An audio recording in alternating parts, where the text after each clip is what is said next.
B-2 bomber ng Amerika. Muling nagbagsak ng 30,000 pounds na bomba sa mga Houthi. Sa gitna ng patuloy na tensyon sa Middle East ay muling naging mainit ang pangalan ng grupong Houthi matapos nilang sabihin na umatake sila sa Israel at sa mga barko ng Amerika. Pero sa kabila ng matatapang nilang pahayag, wala pa ring malinaw na ebidensya na nagpapakita kung totoo nga ba ang mga ito. Samantala, mabilis ang naging sagot ng Amerika at Saudi Arabia gamit ang mga makabagong eroplano at mabibigat na armas para sirain ang mga kuta ng Houthi. May epekto kaya ito sa suporta ng Iran? O baka may mas malalim pa itong kahulugan para sa buong rehiyon? Tara't tuklasin natin ang kabuuang sitwasyon. Pero bago tayo magsimula ay baka pwedeng paki-like at subscribe ng video na ito. Malaking tulong at bagay na ito sa aming mga content creators. Maraming salamat po. Kaya naman simulan na natin. Mukhang muling nagiging mainit ang sitwasyon sa Middle East at ang dahilan ay walang iba kundi ang panibagong hakbang ng grupong Houthi. Ayon sa kanilang pahayag, tinarget daw nila ang isang military camp sa Israel malapit sa Tel Aviv gamit ang kanilang mga misel. Bukod pa rito, sinasabi rin nilang pinuntirya nila ang ilang barko ng militar ng Amerika, kabilang na raw ang isang kilalang aircraft carrier. Gayunpaman, tulad ng mga nauna nilang pahayag, wala pa rin silang naipakitang matibay na ebidensya na magpapatunay na tumama o naging matagumpay ang mga atake nila. Hanggang ngayon ay walang confirmation mula sa panig ng Israel o ng Amerika. Kaya nananatiling palaisipan kung totoo nga ang mga ito o isa na namang pakulo para makakuha ng pansin. Sa kabilang banda, hindi na naghintay pa ng malinaw na patunay ang Amerika. Bilang sagot sa mga ulat ng banta, agad nilang inilunsad ang kanilang mga makabagong eroplano na kayang magdala ng mabibigat na bomba. Ang layunin ng mga airstrike na ito ay sirain ang mga pinagkukutaan ng mga Houthi sa Yemen, lalo na ang mga lugar kung saan pinaniniwalaang nakatago ang kanilang mga armas, kagamitan at base ng operasyon. Ang mga lugar na ito ay matatagpuan sa matataas na bundok at malalalim na lagusan. Kaya hindi basta-basta maabot ng karaniwang atake. Kaya naman gumamit na ng mas malalakas na bomba ang Amerika para siguradong mabawasan ang kakayahan ng grupo. Pero hindi lang ang Amerika ang kumikilos ngayon.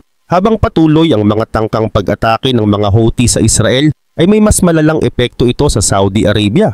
Ilang beses na kasing bumagsak sa kanilang teritoryo ang mga misel na hindi naman tumatama sa orihinal na target. Kaya tila nagsawa na rin ang Saudi sa pananahimik. Ayon sa mismong mga Houthi, sinimulan na raw silang bombahin ng mga kanyon mula sa mga kampo ng Saudi. Tinamaan ang ilang bahagi ng Saada, isang probinsya sa Yemen na kilalang matagal ng kinukuta ng grupo. Ibig sabihin, hindi na lang ito basta laban ng mga rebelde laban sa Israel o Amerika, kundi pati mga kalapit na bansa ay unti-unti nang nadadamay at gumaganti na rin. Samantala, ayon sa mga ulat, mukhang isang drone lang ng Amerika ang kumpirmadong tinamaan ng Houthi sa mga nagdaang araw. Isang uri ito ng unmanned aircraft na ginagamit para sa surveillance at military operations. May inilabas pa raw silang video kung saan makikita ang mga nasirang bahagi ng drone.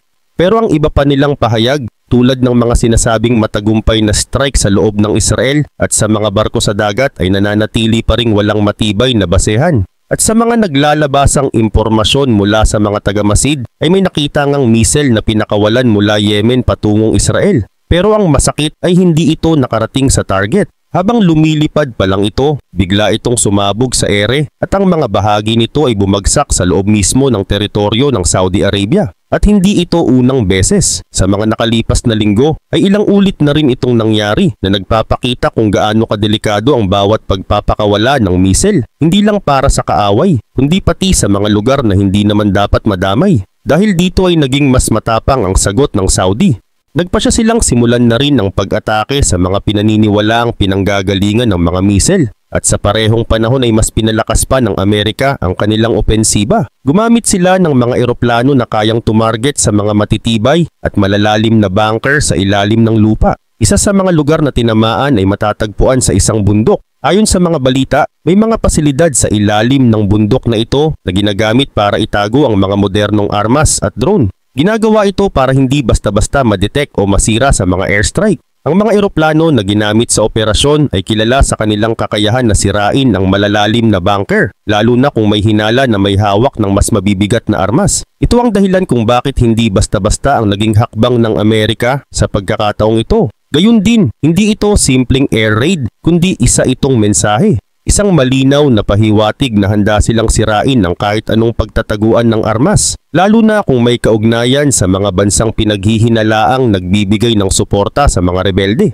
Dagdag pa rito, nagbigay rin ng pahayag ang Defense Minister ng Amerika. Anya, sa nakalipas na 3 linggo ay malaki na ang pinsalang natamo ng mga Houthi at mukhang mas lalo pa silang mahihirapan sa mga susunod na araw. Tinarget daw nila hindi lang ang mga pinagkukutaang pasilidad, kundi pati na rin ang mga tropa, mga pabrika ng armas at mga air defense system. Ayon pa sa kanya, hindi sila titigil hanggat hindi natatapos ang mga pag-atake sa mga barko at interes ng Amerika. Binanggit din niya na malinaw ang mensahe nila sa isang partikular na bansa na itigil na ang anumang uri ng tulong sa mga Houthi bago pa tuluyang lumawak ang tensyon. Karagdagan pang balita, sa nakalipas na mga linggo ay kapansin-pansin na hindi naging maganda ang takbo ng sitwasyon para sa grupo ng mga Houthi, lalo na para sa kanilang mga mataas na opisyal.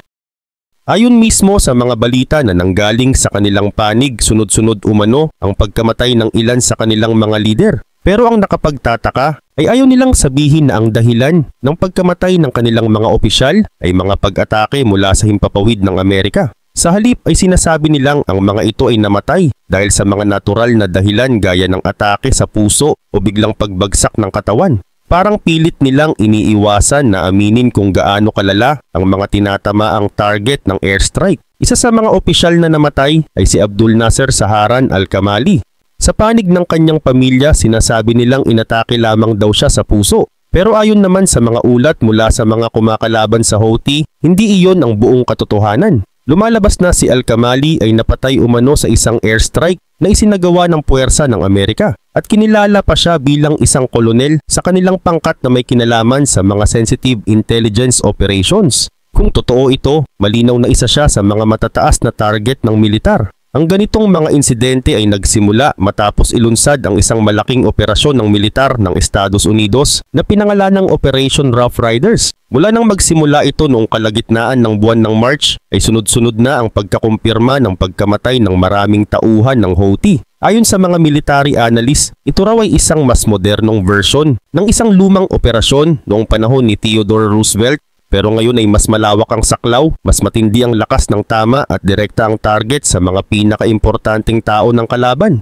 Mismong mga seremonya ng libing sa kampo ng Houthi ang nagpapakita ng tunay na lawak ng epekto ng mga pag-atake. Araw-araw ay may inililibing na mga opisyal at mandirigma. Sa mga datos na lumalabas, higit sa 100 miyembro ng kanilang grupo ang napatay mula nang magsimula ang operasyon. Ibig sabihin hindi basta-basta ang epekto nito dahil tinatamaan mismo ang sentro ng kanilang organisasyon. Ang layunin ng operasyon ay sirain ang mga pangunahing pasilidad ng Houthi, mga taguan ng armas, communication facilities, pati mga tunnel sa bundok na ginagamit bilang taguan o lagusan. Pinagtuunan ng pansin ang mga lugar na dati ay hindi agad naaabot ng mga naunang operasyon. Kaya ngayong mas agresibo ang galaw ng Amerika ay mas dama rin ng Houthi ang epekto. Ngunit habang tumitindi ang operasyon laban sa kanila, ay napapansin din na unti-unting umiigting ang kaba ng Iran. Alam naman ng lahat na matagal nang sumusuporta ang Iran sa grupo ng mga Houthi. Sila ang pinanggagalingan ng karamihan sa mga armas, lalo na ang mga misil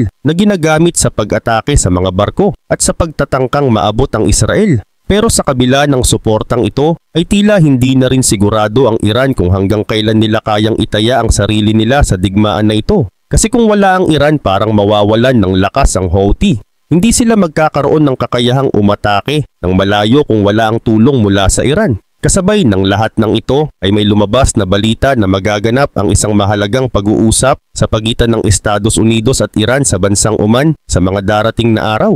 Ayon sa Pangulo ng Amerika na si Donald Trump, magkakaroon daw ng direktang pag-uusap sa pagitan ng dalawang panig. Isang harap-harapang usapan ng mga kinatawan ng US at Iran. Pero agad itong itinanggi ng Iran at sinabi na kung sakaling may pag-uusap man, ito raw ay hindi direktang dialogo. Ibig sabihin ang Iran ay makikipag-usap muna sa pamahalaan ng Oman at ang mga mensahe ay ipapasa naman ng Oman sa Amerika at pabalik. Sa kabila ng ganitong setup, malinaw pa rin ang mensahe. Handa ang Iran na makinig at makipag-usap. At malamang isa sa mga dahilan kung bakit sila biglang naging bukas sa ganitong klaseng komunikasyon ay dahil sa panibagong kilos ng Amerika, ang pagpapadala ng 6 na B-2 stealth bombers sa Diego Garcia, isang kilalang base militar sa Indian Ocean. Mula sa lokasyong ito ay ligtas ang mga eroplano mula sa sakop ng armas ng Iran. Pero kaya nilang lumipad papunta sa loob ng Iran, wasakin ang mga pasilidad na may kaugnayan sa nuclear program nito at makabalik ng hindi natutunton. Ang B-2 stealth bomber ay hindi karaniwang eroplano. Sa paningin ng iba, para itong anino sa langit. Wala itong buntot, wala ring karaniwang stabilizer. Pero kahit mukhang hindi matatag ang disenyo, ay gumagana ito ng napakaganda dahil sa napakahusay na teknolohiya. Mayroon itong 4 na hiwalay na sistema na kontrolado ng computer. Mga system na kayang ayusin agad ang galaw ng eroplano kahit gaano pa kabilis ang sitwasyon. Nakaka-adjust ito sa ere sa mga simpleng galaw gaya ng liko, taas o ikot na mas mabilis pa sa reaksyon ng piloto. Karagdagan pa rito, isa pa sa dahilan kung bakit mahirap itong makita o targetin ay ang kakayahan nitong halos walang ilabas na signal. Sa madaling salita, halos imposible itong matunton ng radar. Habang nagpapatuloy ang tensyon sa rehiyon, ang mga B-2 ay patuloy na ginagamit sa mga operasyon sa Middle East at patuloy rin nitong pinapatunayan kung bakit ito ay isa sa mga pinaka-epektibong sandata ng Amerika. Hindi lang ito eroplano dahil isa itong simbolo ng lakas, banta at kumpiyansa na nagpapadala ng malinaw na mensahe sa sinumang magtatangkang sumubok sa kapangyarihan ng Estados Unidos. Sa mga ganitong pangyayari, hindi na nakapagtataka kung bakit tila nagiging mas maingat ang kilos ng Iran. Alam nilang hindi ito simpleng laro ng puwersa. Ito ay seryosong tunggalian kung saan ang isang maling hakbang ay maaring magdulot ng mas malawak na gulo. At habang patuloy ang pag-iinit ng sitwasyon, malinaw na ang bawat kilos ngayon ay pinag-iisipan ng mabuti. Dahil alam ng lahat na kapag lumagpas sa kontrol ang tensyon, ay mahirap na itong ibalik sa dati. Sa panahon ngayon kung kailan halos lahat ng gamit, mula sa cellphone hanggang sa laptop, ay pwedeng matrack ng satellite o surveillance camera, ay may isa pa ring sasakyang panghimpapawid na nananatiling halos imposibleng makita o sundan. Ito ang B-2 stealth bomber. Para itong multong lumilipad sa kalangitan, tahimik, mabilis at parang nawawala sa paningin. Kahit gaano pa kahusay ang teknolohiya ng mga bansang gustong humuli o tumiktik sa kaaway, madalas hindi nila makita kung saan ito dumaan. Ang B-2 ay kayang lumipad ng halos kasing bilis ng tunog. Pero ang mas nakakabilib ay kung paano ito lumilipad ng sobrang baba na halos sumasayad na sa lupa nang hindi pa rin natutuklasan ng mga radar ng kalaban. May espesyal itong radar system na tinatawag na ANA PQ-181 na tumutulong sa eroplano na sundan ang hugis ng lupa habang lumilipad. Kaya nitong lumipad ng wala pang 200 feet mula sa lupa habang umaabot pa rin sa bilis na 600 kilometers per hour. Ibig sabihin literal itong kayang dumaplis sa ibabaw ng mga bundok o humawi ng hangin sa ibabaw ng mga puno habang nananatiling hindi napapansin. Sa loob ng eroplano ay 2 lang ang piloto. Dati ay may isa pang upuan para sa ikatlong miyembro ng crew. Pero tinanggal iyon para gumaan ang timbang. Ngayon ay silang 2 na lang ang sabay-sabay na nag-aasikaso sa lahat. Mula sa pag-navigate, pag-control sa armas, hanggang sa pag-manage ng sistema ng eroplano. Ginagawa nila ito sa tulong ng mga screen at buttons na kontrolado sa isang lugar lang. Sa isang misyon na madilim ang gabi, walang buwan at mabilis pa ang lipad, ay kailangan nila ng matinding concentration at tiwala sa isa't isa. Ang paglipad ng B-2 ay hindi tulad ng ordinaryong eroplano. Ito ay parang isang choreography na sabay ang galaw ng makina, computer at tao. Pero ang pinakatunay na lakas ng B-2 ay hindi lang ang bilis o taas ng lipad. Ito ay ang kakayahan nitong hindi makita. Ang B-2 ay ginawa para maging halos hindi makuha ng radar. May nagsasabing ang laki ng nakikita ng radar kapag dumaan ang B-2 ay kasing laki lang daw ng isang bubuyog. Para lang may idea ka, ang ibang bomber tulad ng B-52 ay may radar size na halos singlaki ng pintuan ng warehouse. Kitang-kita kahit sa malayo. Pero ang B-2 halos parang wala. Ang sikreto ay nasa disenyo ng eroplano. Hindi ito tulad ng karaniwang eroplano na may matutulis na pakpak o nakausling bahagi. Ang hugis ng B-2 ay parang wave.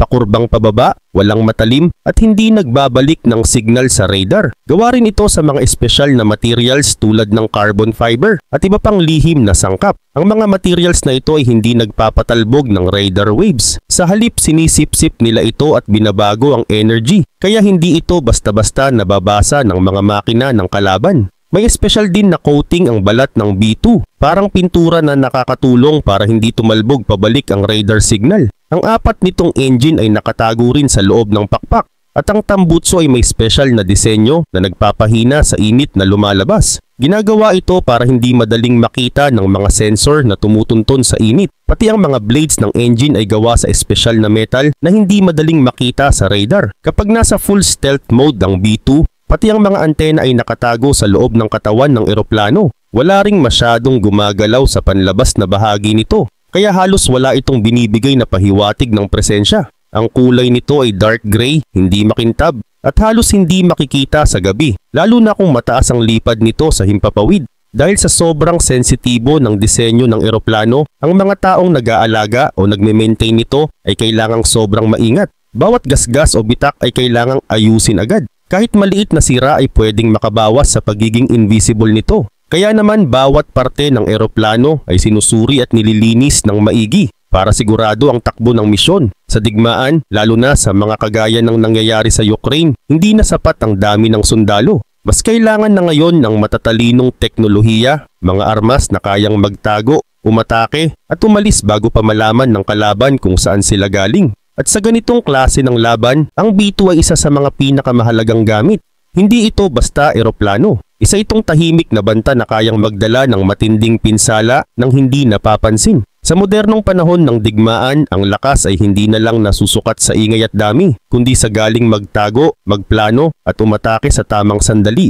Karagdagan pa rito, ang mga bunker buster ay espesyal na klase ng bomba. Hindi ito tulad ng ordinaryong bomba na sumasabog agad sa ibabaw ng lupa. Ang layunin ng mga ito ay makalusot muna sa makakapal na pader, semento, lupa o kahit bakal bago tuluyang sumabog sa loob. Sa simpleng salita, ginawa ang mga ito para pasabugin ang mga lihim na taguan o matibay na gusaling ginagamit bilang taguan ng kalaban. Habang patuloy na humahaba ang laban sa Ukraine, ay lalong nagiging mahalaga ang mga ganitong klase ng sandata. Sa tulong ng iba't ibang bansang sumusuporta sa Ukraine, ay unti-unting lumalakas ang kanilang kakayahan. Mula sa mga simpleng bomba hanggang sa pinaka-advanced na teknolohiya na kayang sirain ang mga target mula sa malayo.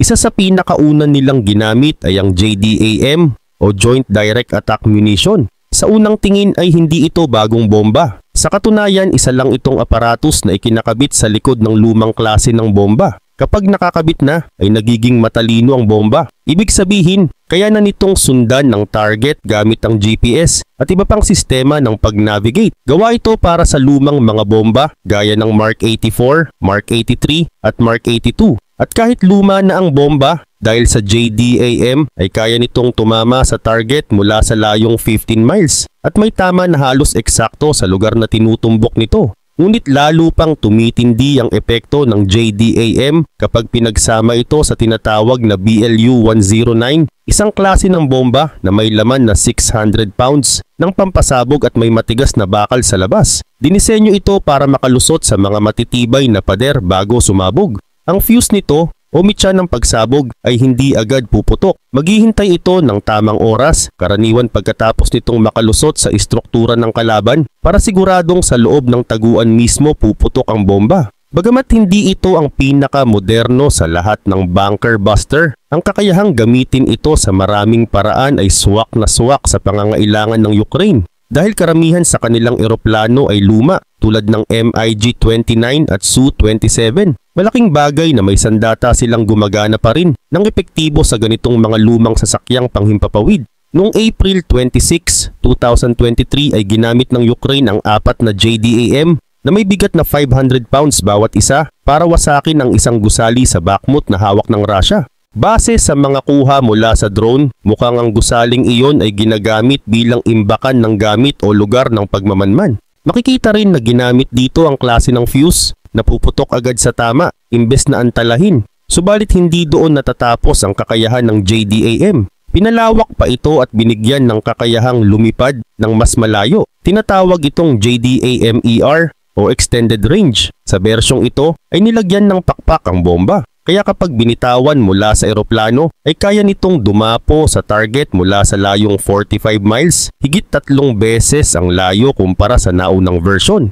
Mula pa noong simula ng 2023 ay nagsimula ng ibigay ang ganitong version sa Ukraine. Bagamat pareho pa rin ang bigat ng mga pwedeng gamitin na bomba, ay mas ligtas na ngayong umatake ang mga piloto. hindi na nila kailangang lumapit sa target kung kaya't mas hindi sila nabibitag sa mga panlaban ng Russia gaya ng Panzer S-1 at Tor M2 na kayang tumumbok ng mga lumilipad na bagay sa malapit. At kung ang pag-uusapan ay pagsira ng matitibay na gusali, dito talaga makikita ang lakas ng JD-AMER, lalo na kapag ginamitan ng delay fuse at matigas na bomba. Noon ngang May 2024, nang subukan ng Russia na guluhin ng signal ng GPS sa buong linya ng digmaan, ay agad na gumawa ng paraan ng mga sumusuporta sa Ukraine. Binago nila ang ilang JD-AMER at ginamitan ng teknolohiya na kayang sundan ang pinagmumulan ng panggugulo ng signal. Sa ganitong paraan, kahit may sagabal ay hindi pa rin naliligaw ang bomba at eksaktong tumatama pa rin sa target. Isang halimbawa ng paggamit ng JD-AMER na naging epektibo ay nangyari noong August 13, 2024. Isang Su-27 ng Ukraine ang naghulog ng 1,000 pounds na JD-AMER sa isang himpilan ng Russia sa Tetkino, sa lugar ng Kursk.